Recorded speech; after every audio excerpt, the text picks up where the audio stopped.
계속해서 대구 경북 소식 전해드립니다. 대구와 경북에 내린 비는 오늘 밤까지 산발적으로 더 오겠습니다. 지금까지 강우량은 대구 2.5mm를 비롯해 울진 6.5, 포항 3.9, 안동 1.5mm를 기록했습니다. 오늘 밤까지 산발적으로 5에서 10mm의 비가 더 오겠습니다. 오늘 낮 최고 기온은 대구 12.9도 등 6도에서 13도로 어제보다 조금 낮았습니다. 내일은 대체로 맑은 가운데 아침 최저 기온이 대구 4도 등 영하 5도에서 영상 4도, 낮 최고 기온은 대구 14도 등 8도에서 14도로 오늘과 비슷하겠습니다. 대구 스마트케어 시범 사업은 원격 서비스로 이 만성 질환자들을 치료했을 때 어떤 효과가 나는지 살펴본 사업으로 정부는 원격 진료에 효과가 있다는 근거로 이 사업을 활용하고 있습니다. 지역 의료계는 정부의 발표가 과장되고 왜곡됐다고 주장하고 있습니다. 보도에 이태우 기자입니다. 스마트케어 시범 사업과 원격 진료는 목표로 한 환자부터 확연히 다릅니다. 스마트케어 시범 사업은 대학병원에 다니고 있는 만 20살 이상의 환자 가운데 컴퓨터와 스마트폰을 쓰고 있는 이른바 여유로운 사람을 대상으로 합니다. 하지만 정부가 시범 사업 결과를 발표하면서 원격 진료가 노인과 취약계층에게 도움이 된다는 쪽에 홍보에 초점을 맞추었습니다. 연구 대상과 정책의 대상이 다른 이런 것을 정책으로 밀어붙여서는 정책의 실효성을 얻기가 대단히 어려울 것이다.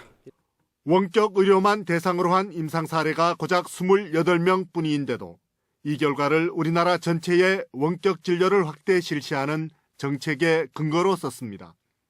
결국은 이제 상업적인 비즈니스 모형입니다. 대기업에서 얘기하는 것은. 그래서 원래의 원격 의료의 어떤 목적과 취지에는 잘 부합은 되지는 않다고 볼 수가 있습니다. 임상 실험 결과도 정부 발표와는 달리 통계적 의미가 적어서 연구 결과로 인정받기 힘들다며 의료계가 반발하고 있습니다. 집단 휴진 이후 정부와 의사협회가 합의한 6개월간의 원격 진료 시범 사업도 결국 짜맞추기일 수밖에 없다는 문제 제기가 이어지고 있습니다. 3년 동안 계속된 시범 사업도 논란투성인데 6개월간의 시범 사업으로 원격 의료 법안을 만들겠다는 것은 무리라는 지적이 지배적이었습니다. MBC 뉴스 이태우입니다. 경북지방경찰청은 경주 방사성 폐기물 처리장 건설 공사 과정에서 하도급 업체로부터 5억 2천만 원을 받은 혐의로 D건설 현장 소장 전모 상무를 구속했습니다.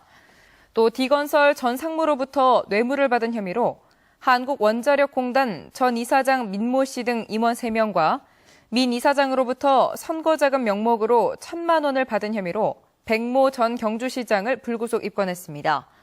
올 6월 준공 예정인 경주 방사성 폐기물 처리장은 지난 2007년 1단계 주설비 공사 낙찰자로 D건설 컨소시엄이 계약 금액 2,500여 원으로 선정된 뒤 5차례 설계 변경으로 공사비가 6천억 원으로 늘어났습니다.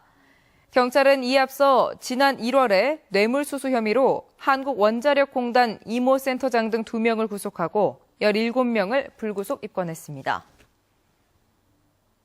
새누리당의 경상북도지사 후보 선출일이 다음 달 13일로 확정됐습니다.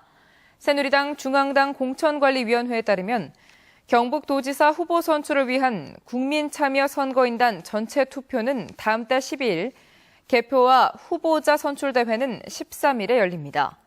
선거운동 기간은 다음 달 6일부터 일주일 동안으로 합동연설회는 권역별 3회, TV토론회는 2차례 이상 실시하기로 했습니다. 이에 대해 권오을 예비후보는 성명을 내고 경북도당이 지난 12일 경선 예비후보 대리인이 참석한 가운데 경선 일정을 일주일 정도 미루기로 합의했는데 중앙당 공천관리위가 아무런 이유 없이 일정을 앞당긴 것은 문제라며 경선 일정 연기를 다시 한번 촉구했습니다. 오늘 열린 새누리당 최고위원회의에서 새누리당 대구시당 공천관리위원회 구성이 최종 의결됐습니다. 공천관리위원장에 홍철 대구 가톨릭대 총장, 부위원장에 이종진, 권은희, 김상훈 국회의원이 임명되는 등 국회의원 3명과 여성 4명을 포함해 모두 12명으로 대구시당 공천관리위원회가 구성됐습니다. 새누리당 대구시당 공천관리위원회는 오늘 저녁 1차 회의를 갖고 본격적인 공천 심사에 들어갈 예정입니다. 구미시가 오늘 문화예술회관에서 여성 관련 단체와 시민들이 참석한 가운데 행복특별시 구미 여성 친화도시 선포식을 가졌습니다. 지난해 연말 여성가족부로부터 여성 친화도시로 지정받은 구미시는 오늘 선포식에서 21만 구미 여성들의 바람을 담아 전국 최고의 여성 정책을 실천하겠다고 밝혔습니다. 지난달 여성 친화도시 중장기 계획을 수립한 구미시는 경제 참여와 돌봄, 안전과 건강 분야 등에서 여성에게 불평등한 정책들을 단계적으로 개선할 방침입니다. 동화사 차기 주지로 효광 스님이 지명됐습니다. 대한불교 조계종 종정이자 팔공총림 방장인 진재 스님이 27대 팔공총림 동화사 주지로 효광 스님을 지명했습니다. 현 동화사 주지 성문 스님의 임기는 오는 5월 24일 끝나며 새로 지명된 효광 스님은 총무원장의 임명 절차를 거쳐 오는 5월 24일부터 4년간의 임기를 시작합니다. 한편 경찰은 동화사 주지 지명을 앞두고 우발적 상황에 대비해 기동대 1개 중대를 배치했지만 별다른 물리적 충돌은 없었습니다. 경북 지역 수돗물 누수율이 해마다 20%를 넘어 연간 900억 원의 손실이 발생하는 것으로 나타났습니다. 경상북도의회 이시하 의원은 도내 상수도 누수율이 2010년 21.6%, 2011년 22.2%, 2012년 21.9%에 이르러 누수로 인한 손실 비용도 2010년 811억 원, 2011년 920억 원, 2012년 949억 원이나 된다고 주장했습니다.